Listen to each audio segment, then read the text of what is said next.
Welcome, everyone. We are ending a 5-week series. So I'm going to catch you up really quick in case you haven't been here. The 5-week series has been based on something called the Kleshas, and it's written about in the book of the Yoga Sutras. So thousands of years ago, when yoga actually started, it would be passed on teacher to student orally. And then about 2,500 years ago, they decided to start to compile the philosophy. And so Patanjali put it all together in a book. There's only 4 chapters. It's kind of cryptic to read. You probably need some commentary to help. But in the 2nd chapter, it talks about life is suffering, but suffering can be avoided. And then it tries to educate you on different categories. The first one we talked about, which is the illusions or the ignorance, basically the not knowing the true state of reality or the true state of the self. The second one being the ego. The ego, when it gets inflated, it's overpowering and overly confident. And when it's flying under the radar, we can feel very insecure, right? And not confident enough. So the ego can create suffering. The third one was attachments. So things that we love and adore and bring pleasure, people, places, things. That can create suffering when we have a loss of those things. But I also mentioned we can also be imprisoned by past and tethered to trauma if we still allow ourselves to get triggered. It's like we're going right back in time and allowing that same person or same emotion to harm us all over again. And we all have probably some PTSD about something. The point is focus on the techniques in yoga and meditation to eventually overcome it. I suffered with PTSD for a number of years. I was finally able to override it. And the things that used to trigger me just roll off my back now. So I can attest, if you continue this practice and really keep up the work, it will happen. You'll finally heal from it. The one last week was aversions, things that we steer away from, things we try to avoid because we think it's going to hurt us or harm us. Right? So a lot of that going around right now, right? Avoidances. And then this week, it's the 5th one. And the 5th one is the fear of death. Most philosophers will say the greatest fear of humankind is death. But I want you to broaden your mindset about it's not just death and dying, it's the massive transformation and change that happens when you die. Right? Like the spirit leaves the body and the body's left behind. That's the biggest change we could ever go through, ever. And then it's the fear of the unknown. So I have a good friend who lost his parents within a year of each other because they've been married like 50, some years. And that's generally what tends to happen with couples that have been together a long time. One generally cannot live much longer without the other. There's that codependency. So he lost his mom, and then his dad ended up becoming ill. And his dad was just holding on and holding on and holding on and holding on. And he just wouldn't let go. So he finally went to see his dad. He was like, I'm going to have this conversation with my dad, and I'm going to tell him it's okay to let go. Like, we're going to be fine. You're going back to God. Like, trying to get, giving, some comfort about it. And he went to his dad, and he was trying to have this conversation, and his dad was like, no, you don't understand. I'm going to hell. So it wasn't just the fear of the dying process. It was the fear of thinking this was going to be the outcome. You see, the fear can create so much suffering. And eventually his father, let go. So I want to share with you a story. It's based on the Buddha. So there was a woman who lost her daughter, and the Buddha happened to be nearby. And she heard the Buddha was nearby, and she knew the Buddha was this, enlightened being. So she ran to the Buddha and was like, Buddha, please, if anybody can bring my daughter back, it's you. Can you help me bring my daughter back? The Buddha said, well, if you can find and bring me back one mustard seed, from any house or family that has never experienced death, I will certainly bring her back. So desperate and hopeful, the woman went out into the village, house by house, family by family. Have you experienced death? Every single home, every single family had experienced death. And so the moral of the lesson, she came back to Buddha, her head bowed, humbling herself, accepting the reality that her daughter's not going to come back. And the Buddha said, you learn the lesson. None of us can escape death. So that was kind of the moral lesson. Like, we can't escape it. It's going to happen. It's going to happen to our loved ones. It's going to happen to us.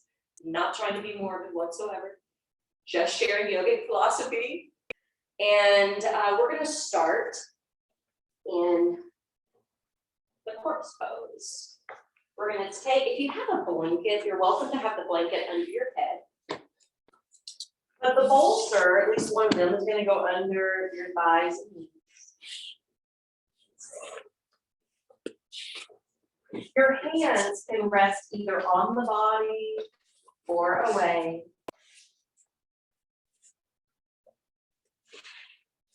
Basically, just getting yourself comfortable. So this is typically how we end a practice in what's called a corpse pose. And the roots of Shavasana was actually to be a meditation upon death and facing the dying process. And so what we typically do at the end of practice, we're going to do now. We're going to bring our body into a state of being fairly motionless. We're going to let the muscles disengage so that they can softly relax away from the bones. Now, obviously, there's still some movement occurring through the breath, perhaps with some inner emotion or thought patterns, but we're going to try to even slow that down. When we recline at least 30 degrees or more, our body starts to naturally respond.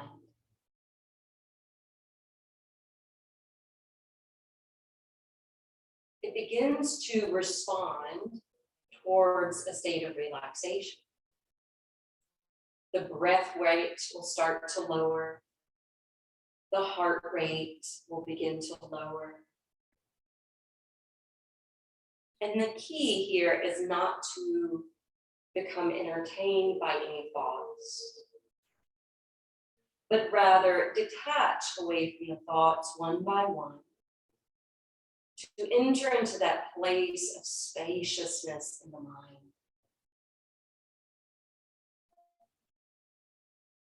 One way to minimize the thoughts is to watch and witness the inflow and the outflow of your breath.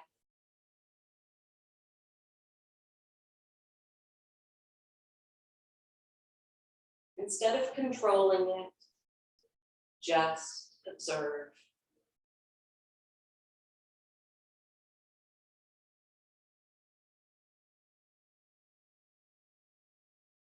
The more you sink in, the more you let go. The practice then becomes the awareness, the realization, and the recognition that this inner witness is the infinite part of the self that lives beyond the mind and body. And so the point of the practice is to recognize that we are not just our mind, not just this vehicle, but we are this soul, this unique expression of the divine.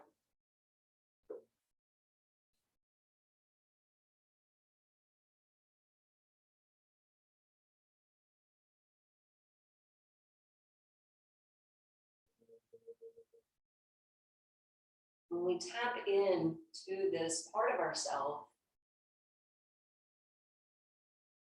there's a sense of wholeness, contentment, and peacefulness.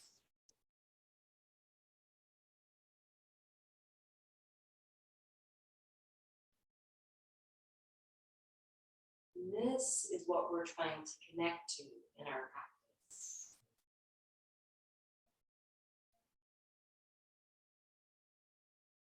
When we can connect this way, it makes us less and less fearful of change,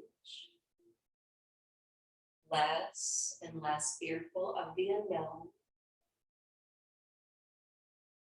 And it can even help us fear the dying process less as well.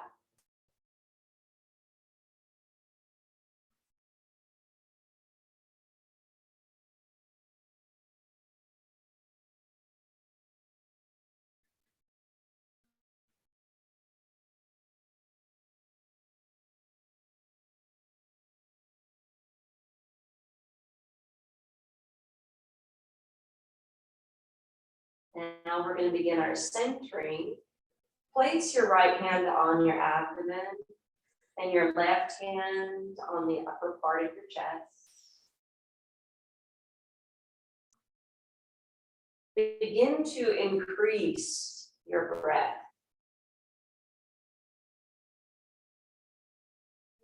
Controlling the breath.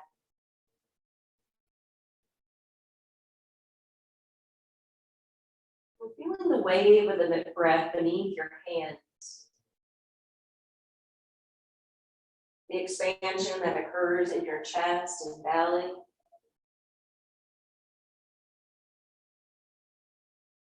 And the release of that as you breathe out.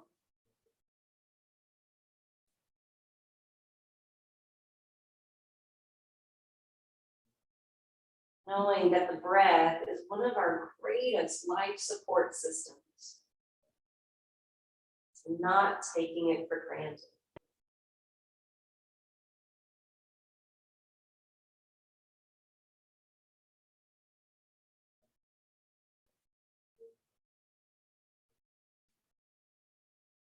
On your next inhalation, step the feet on top of the prop.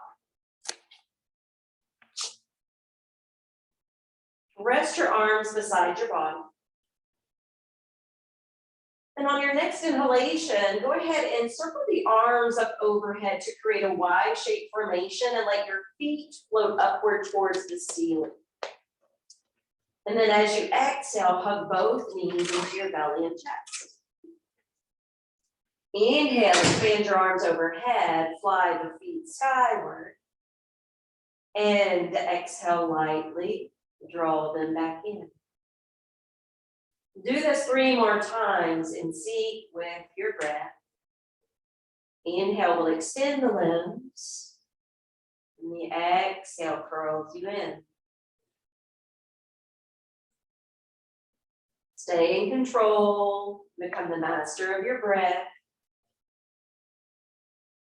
And allow the movement to mindfully follow its lead. Last one.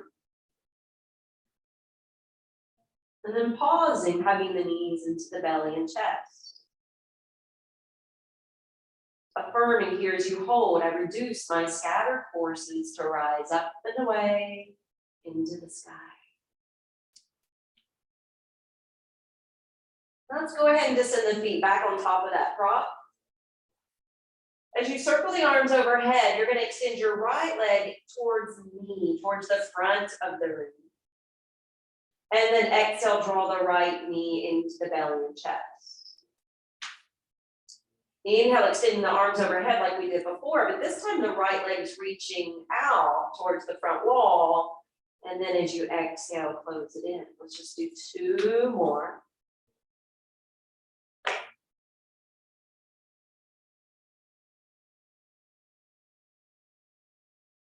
Last one.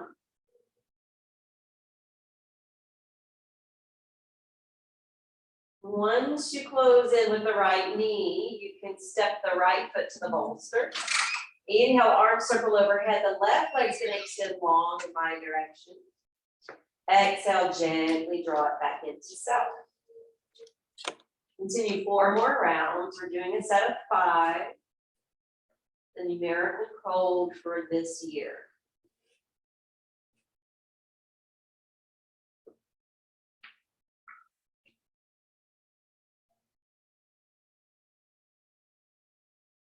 Final one.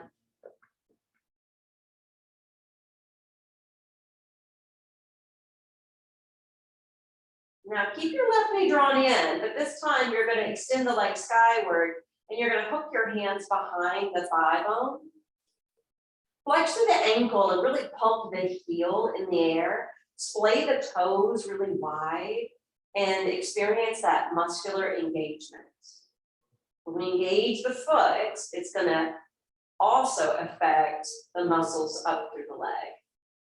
If you have more flexibility, you're welcome to slide the hands up to the calf. So the legs closing in a little bit more towards the upper body, but keep your low back anchored to the floor. So if the buttock starts to peel off the mat, you're doing too much. Now point the toes. And then release the foot to the bolster. Inhale, extend the right leg up towards the heavens. Lace your hands behind it. Pump the heel skyward, splay the toes wider. Maybe sliding the hand up to the calf if you have more limberness on this side. Then pointing the toes upward. And exhale, sending the foot back down. All right, we're going to go ahead and roll off to the right side of the body. Slide that bolster away. And we're going to actually come all the way up to stand. So when you come to stand at the top of the mat, we're going to start with some movement. And I promise we're going to get to some restorative too. So if you stand at the top of the mat and root around your feet, sprawl the base of the feet, make sure the toes are lined up.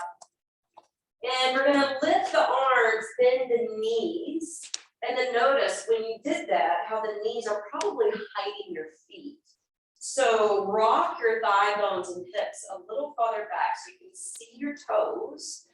Draw up through your side lats. And then as you exhale, breathe it out, leaning forward and taking the arms to swoop to the back wall.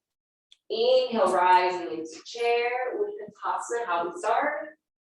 And then exhale, breathing out and down. You probably are going to feel a burn through your thighs. So you can expect that to occur with these reps. 2 more. Feel free to do the diaphragmatic breathing, that's the calming breath, or the Ujjayi pranayama, which is more audible to hear and brings a little bit more vitality. This time as you inhale, straighten your legs. Exhale, bring your hands down to the heart. All right, look down at your toes, spread them wide, and really push down through the 4 corners. That way you're locking in your legs, and you're feeling that engagement even lightly up in your buttocks. Inhale, let your arms fan out and glide and overhead. If it's too much to touch the palms, you can leave that out. And as you exhale, swan dive down over the lower body to Uttanasana. Now that's going to be our new repetition. So as you inhale, drill the feet down, bring the arms up overhead, and exhale, hinge forward from your hips, and descend. 3 more. I love hearing the sound of the breath.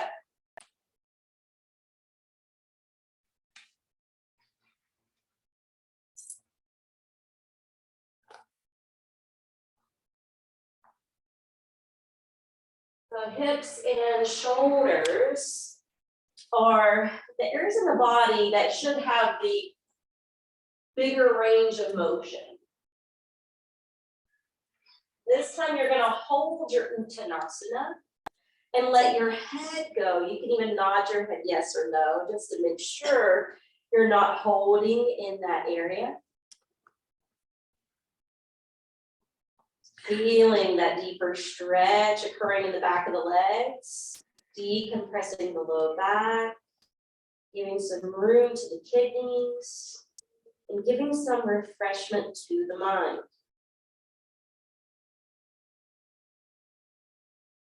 So we're hinging from the hips, that second chakra. We just did a chakra series. And the second chakra, one of the spiritual lessons to learn here is how to deeply trust and how to surrender. So with this particular Klesha, that life lesson can come in. Deep state of trust and surrender, that final letting go. Affirm mentally within, nothing and no one on this earth can hold me down or back, not even the fear of change or the unknown. On your next in-breath, we're gonna walk the feet back to plank.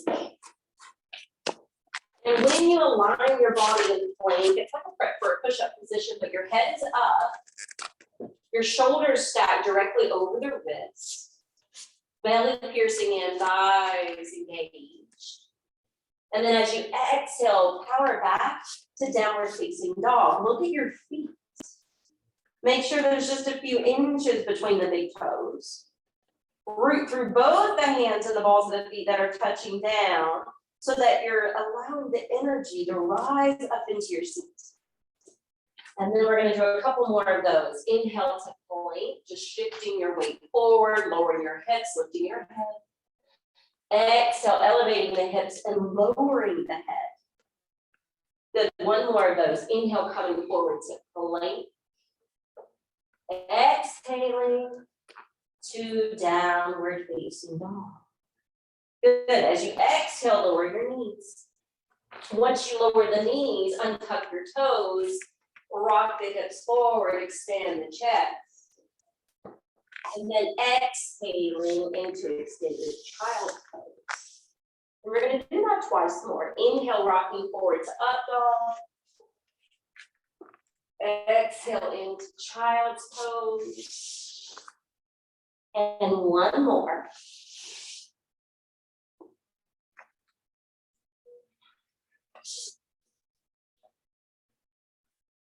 From this extended form of child's pose, keep your hands super glued to the mat. Lift the elbows off the floor. It's okay if the head hovers between the upper arm bones, but I want you to feel that deep stretch to the underside of the arms into the pits of the arms. Take a couple deep breaths.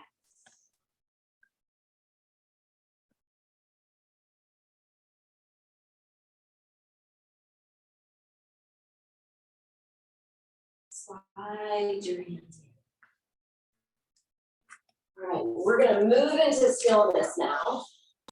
And the way we're going to line this up, hopefully at home you can use pillows from your bed if you don't have two bolsters. So the first bolster is going to be straight in front of you. The block is going to be set up beyond that. And then the second bolster is going to go on top. It's like this. It's a little different way to do child's pose. But I thought about it this morning and I thought, we have plenty of bolsters. We could do this variation. So you're actually going to straddle and sit on the first one, which does a little bit more space to the knee, where it's not as flexed.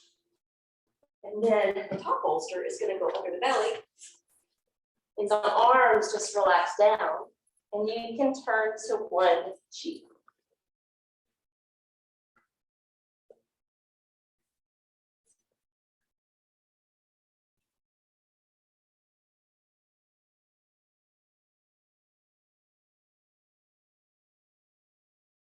Just close your eyes.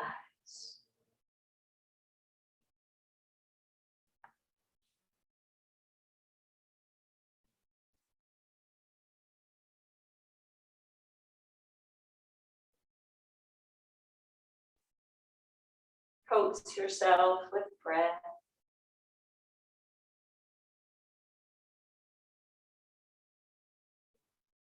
Perhaps noticing if you feel the wave of the breath more in the front side of the body or in the back side of the body. Or maybe a blend of both.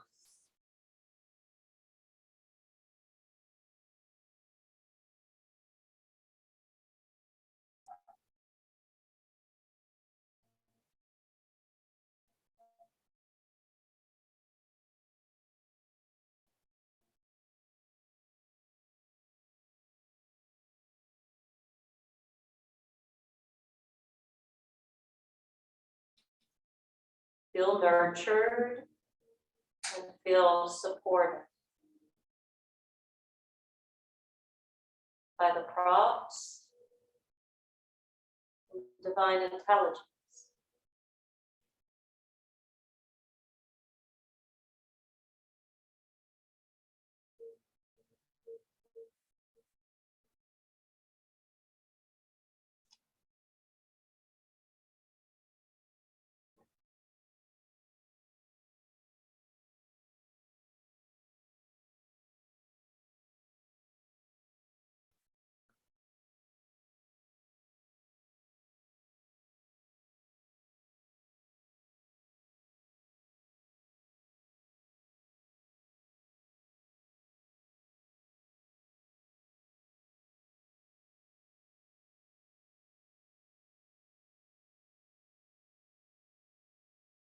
Adding in the affirmative statement and rolling it over in your mind. And now relax from all outer involvements into my own inner haven, peace and contentment.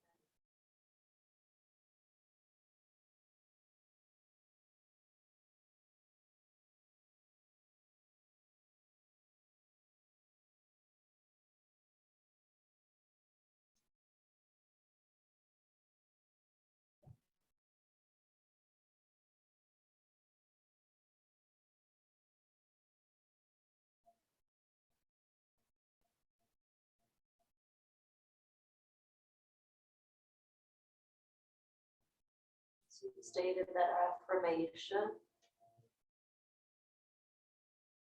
Planted that positive seed. Gently lift the face and turn to rest on the other cheek.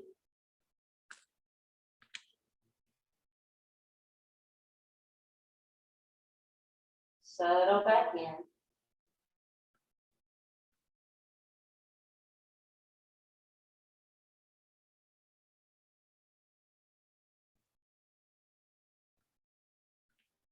Following the inflow and the outflow of the breath.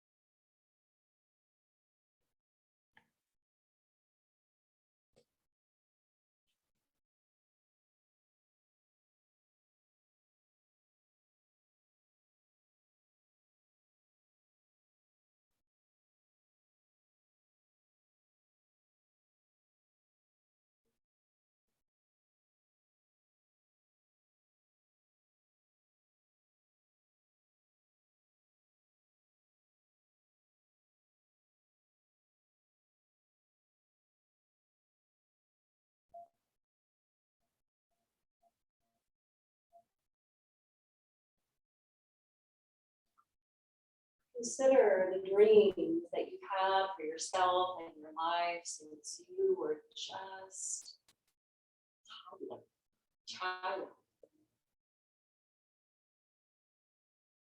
Even though our dreams and hopes can shift and change over the course of our years, is there anything that you would regret not doing if you were facing your mortality today?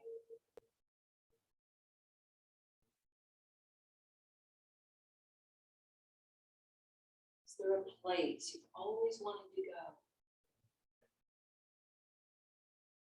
Something you've always wanted to try?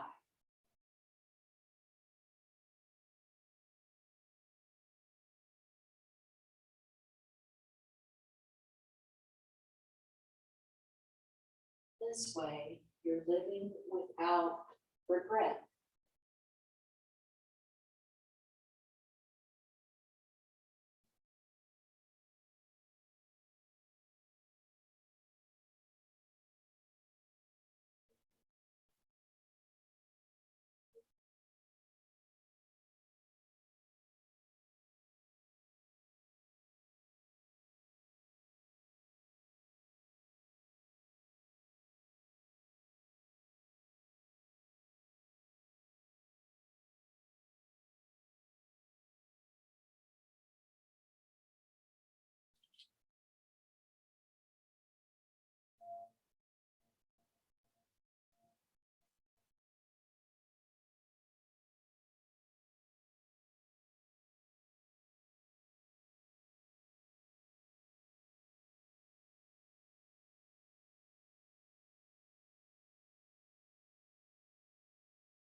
And we're slowly going to feel up and away from the cross. We're going to be moving into stillness today. So when we slowly come away from all the props, set them to the side, realign in tabletop position. We're going to curl the toes under and lift off to downward facing dog. Let the head hang between the arms. Pass the gaze back towards the space in between the feet. And then walk and travel the feet forward to the top of the mat. Inhale, coming back to chair, Uttanasana. Exhale, pouring down, just like we did earlier. Moving, breathing meditation. When you're ready, inhale, Uttanasana. Exhale, lowering. 3 more.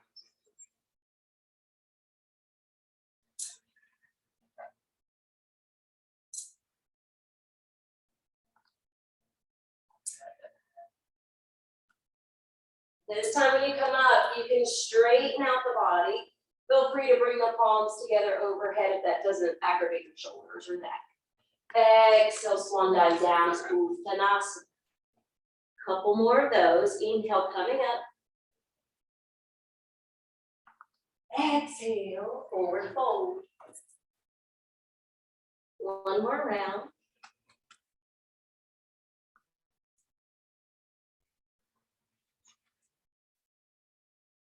Now, since you've lowered down, have one of those bolsters fairly close to you and step your right leg way back.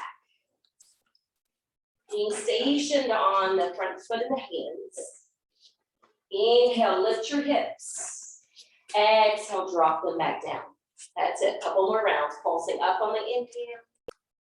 Sinking down on the exhale, 1 more. And this time, take that bolster, slide it behind your left ankle, press the back foot down, and helicopter up to warrior 2. So you're lunging the front knee, opening through the hips, lengthening out through the arms, lifting through your crown. Good. Turn your palms open. Inhale, straighten the front leg, lift the arms to frame the face. Good, exhale, turn to look towards the left fingertips as you come back to warrior 2. Inhale, face the front door as you lift up. Exhale, strike warrior 2. Good, pause here. Let your feet be firm. Let your legs strengthen. And then bring the hands down. Spin away from your back heel. And you're going to heel toe that left foot over to sink down on top of the bolster. Yeah. Okay. Now, if you can, bring that right hip around so the top of that thigh is touching the bolster, and both hip points are straight ahead. You may need a block to go under the bolster to build it higher. you might be able to come all the way down like this. Okay, so just know you can make the prop higher by using the block underneath. Yeah. Some more restorative way to do the, you're just lopsided. It's all good. So what you're gonna do is you're gonna take your hands down, lean into your hands, and then turn. There you go. See how that's going here? That's what you want. Yeah.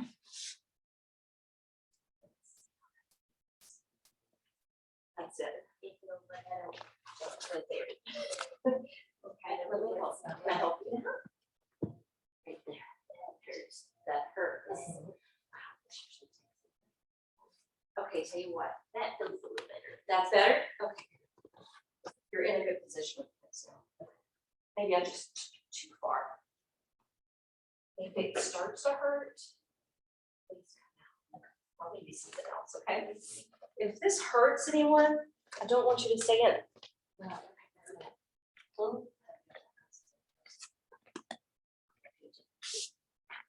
want to roll your back? Yeah, I can do it on the. Yes. A good alternative is to roll down to your back, left ankle over the right knee. You can prop your right foot onto props or hug it in. Yeah.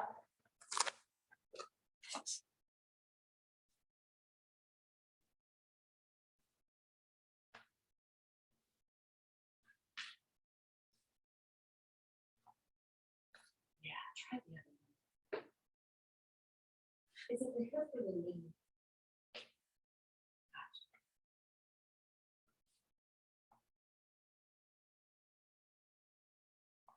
Good.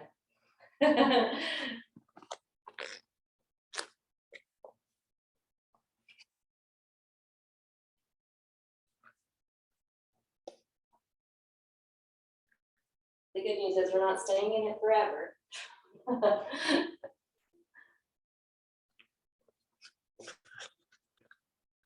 Take 3 more breaths.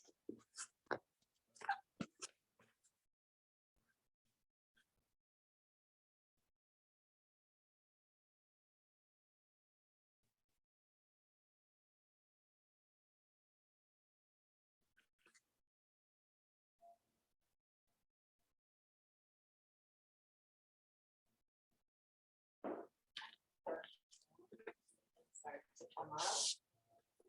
So when you come up, you can use your hands to push down into the floor to lift that knee and to cross it past the bolster. And the bolster can slide to the side. You come back to table. Curl the back toes under. Shift back to downward facing dog. And then from Adho Mukha Svanasana, traveling the feet forward again to the top of the mat. We're just going to do 3 of the chairs. Inhale, coming up to Uttanasana. Exhale, breathe it out and down. 2 more.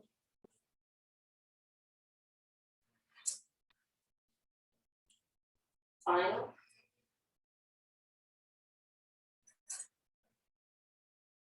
Inhale all the way up. Feel free to go to upward worship. Exhale down to Uttanasana. You're standing forward fold. 2 more of those. Inhaling up. Exhale, fold in. Inhale, last one. Exhale, release. Now we're going to step back with the left foot, framing that foot with the hands. We'll do that same sequence. So we're pulsing up on the inhale, coming back into the lunge on the exhale. Good, 2 more.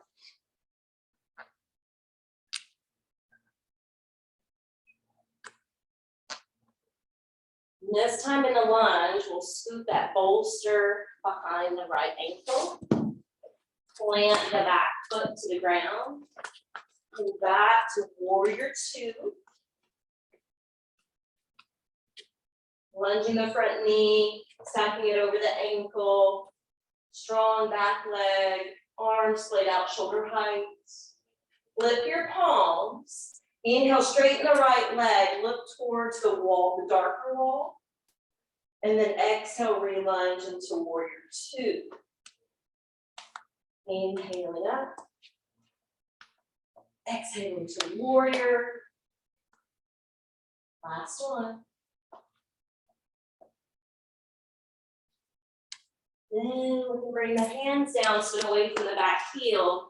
Heel toe or slide the right foot over to descend the shin in front, to square the hips.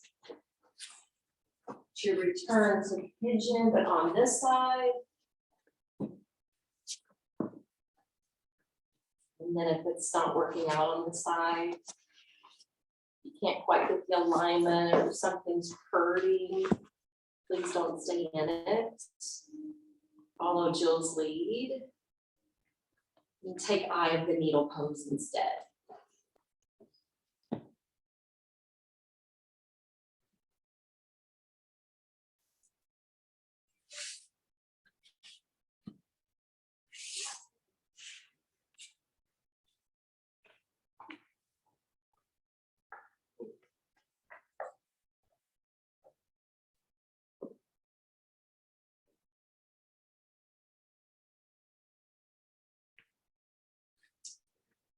Someone in the last class, we did a different practice, but we did have some hip openers as well.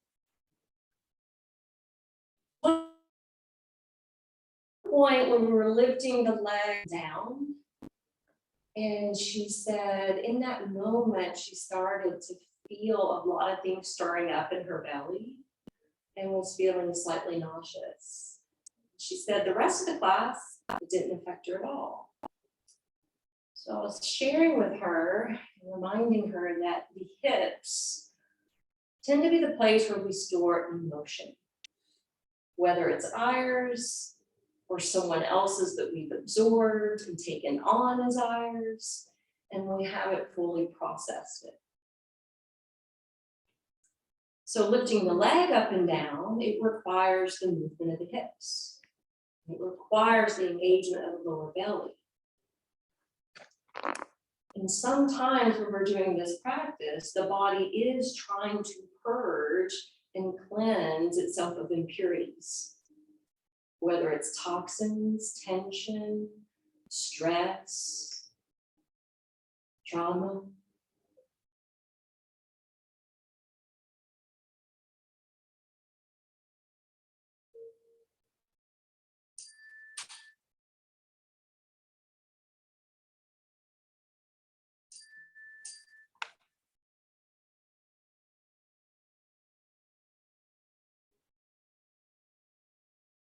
Let's take 3 more breaths on this side.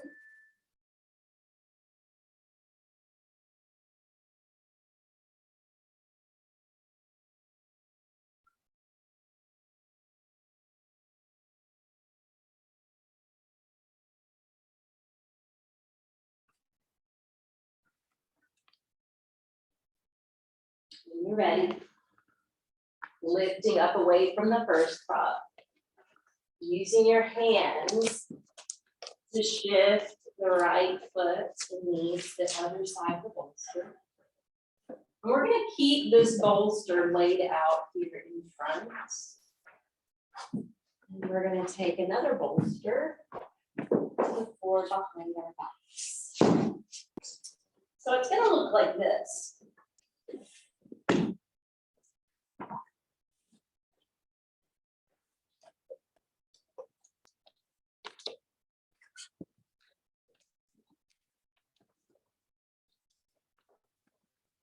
Basically creating this whole wave through the body.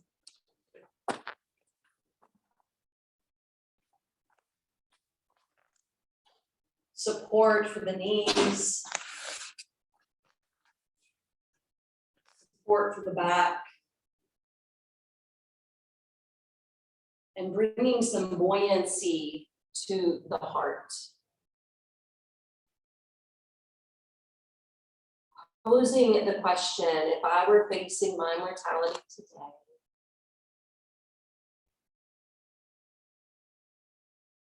How much have you loved? And have you been able to love in an unconditional way?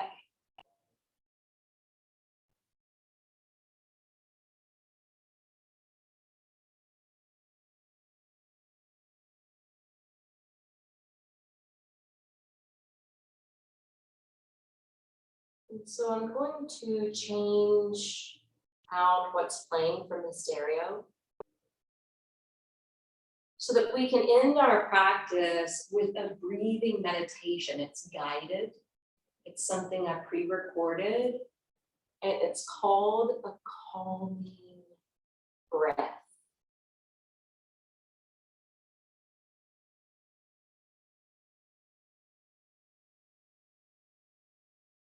Please do not feel like you have to put your hands on your body like we did at the beginning and like it suggests. Your arms will probably feel better being relaxed to the floor.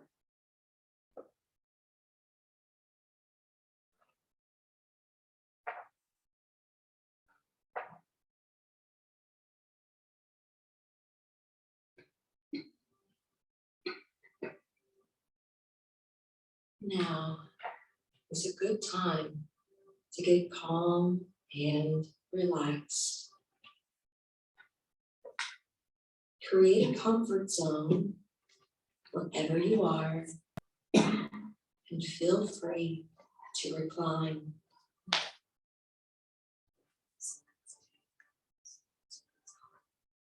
Pranayama is often referred to as breath work. But prana actually means life, force, energy. And yama means to control. Since breath is our main portal of energy, we control the breath in various ways for different effects.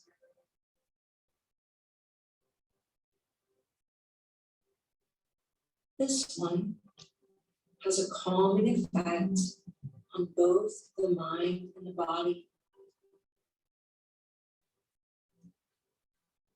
This is a natural breath you can witness in both infants and animals.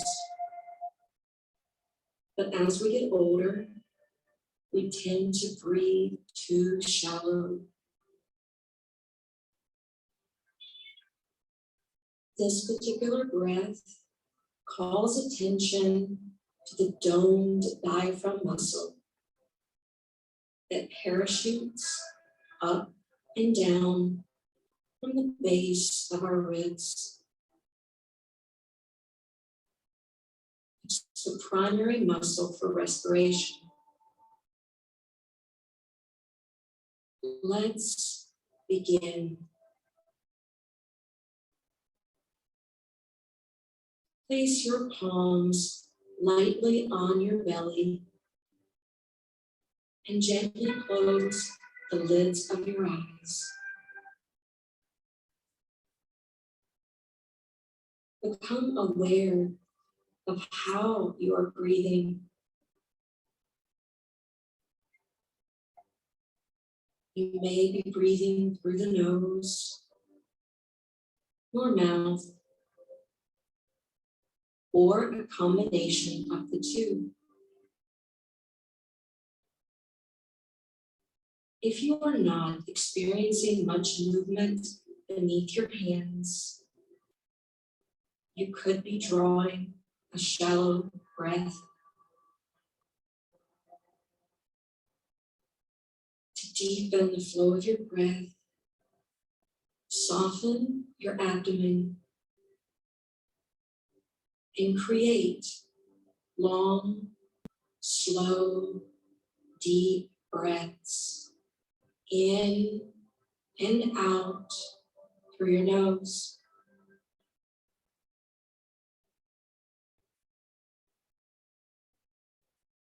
As you increase your capacity for air to enter your lungs, feel the belly rise and balloon up and out.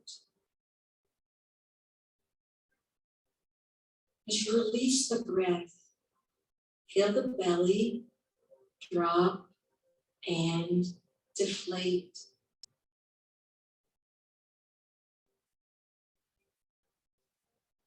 Continue to breathe this way, slowly and deeply, in and out through the nose.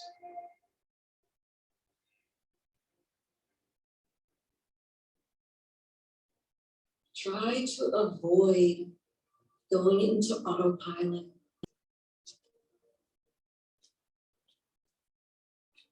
Allow the belly to bellow in and out as you breathe.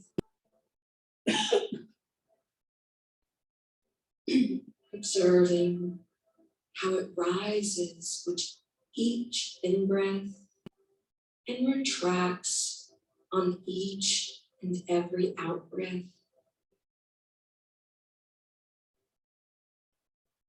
Stay in command over your breath.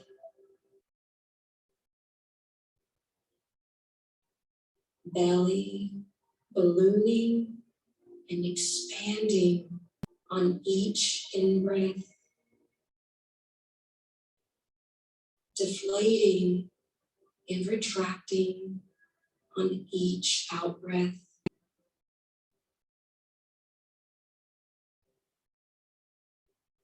As you continue this process, know that this breath is also beneficial to our digestive system, which processes not only the food that we eat, but all of our life experiences.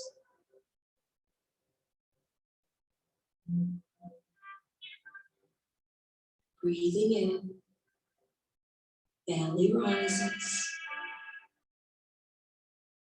Breathing out, belly sinks back in.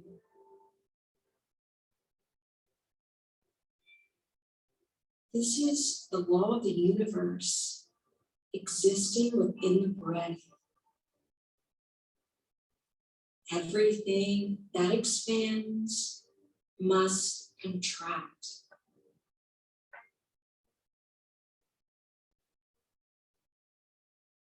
We see this evidence all around us, from the seasons, the tides, and even the phases of the moon. Everything in life has a rhythm. So connect to the rhythm of your personal breath.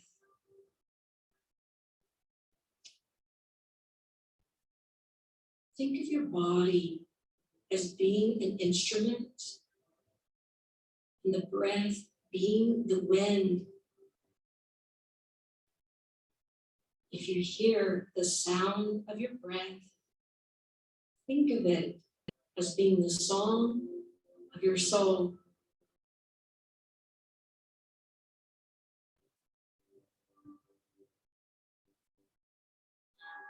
Breathing in, feeling the lungs in the belly.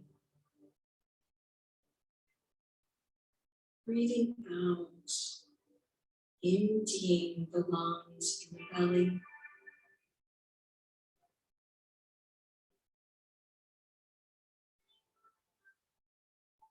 As you continue this process, perhaps you are feeling more connected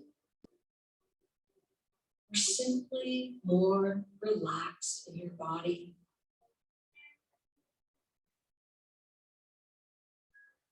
Perhaps you are more centered and calmly focused in your mind.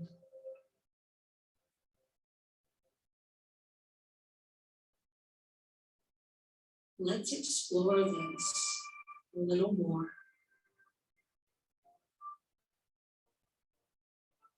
Slide your left hand over your heart.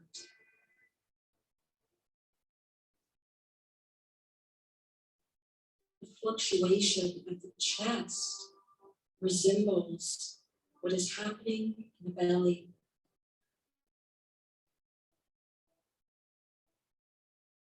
It rises and falls as we breathe.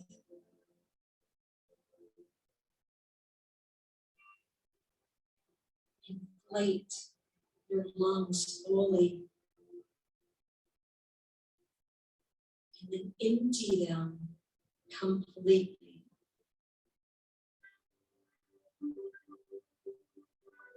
Follow this rhythm and dive in deeper. Your breath will show you the way.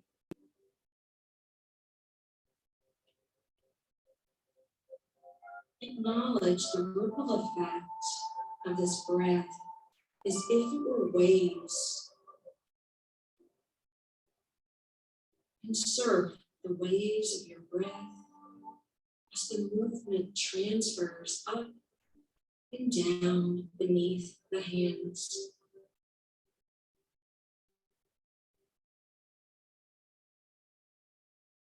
Tune into this rhythm more and become aware of the undulation of the breath alongside your spine and the back side of your body.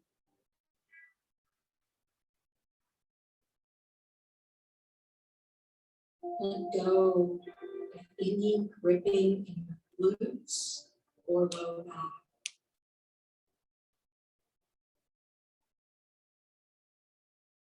Allow any tension from your face or your jaw to dissolve. Release any pressure from your tongue and relax the space between and surrounding your eyes. Regulate the rhythm of your breath to align your mind and your heart, to align logic with intuition, to align intelligence with your natural essence.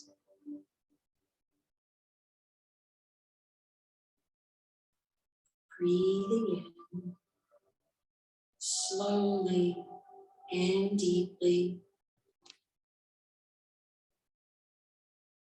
Breathing out fully and completely.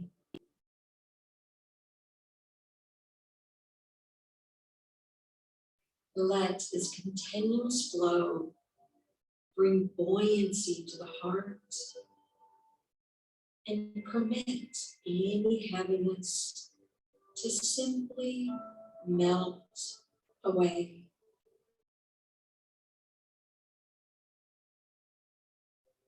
Let this continuous flow bring wholeness to your mind.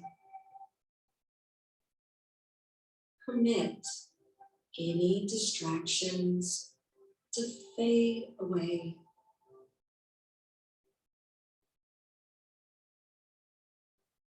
If or when any other thoughts come to the forefront of the mind, allow them to recede back to the recesses of your mind.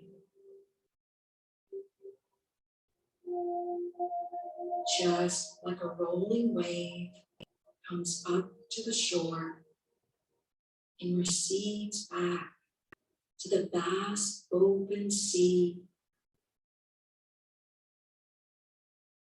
Breathing in, breathing out. Nice and slow slow and deep. Affirming quietly within, I am calm. I am calm.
How motionless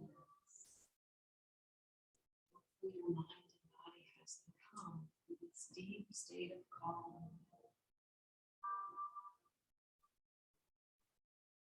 And start to enliven your breath,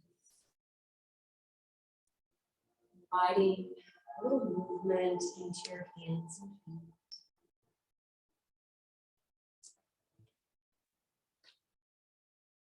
Perhaps stepping the feet on top of the prop, rocking side to side, until you eventually land over to one. Coming on up to take a seat and we are practice together.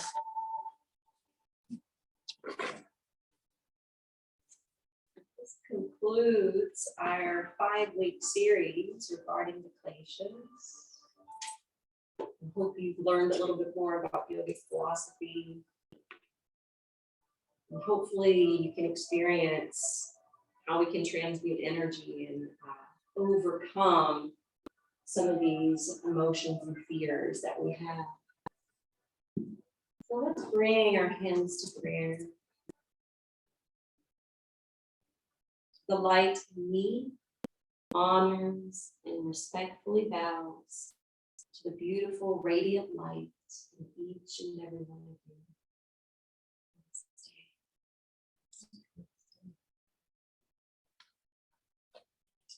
Thanks for being attentive and joining in and creating modifications.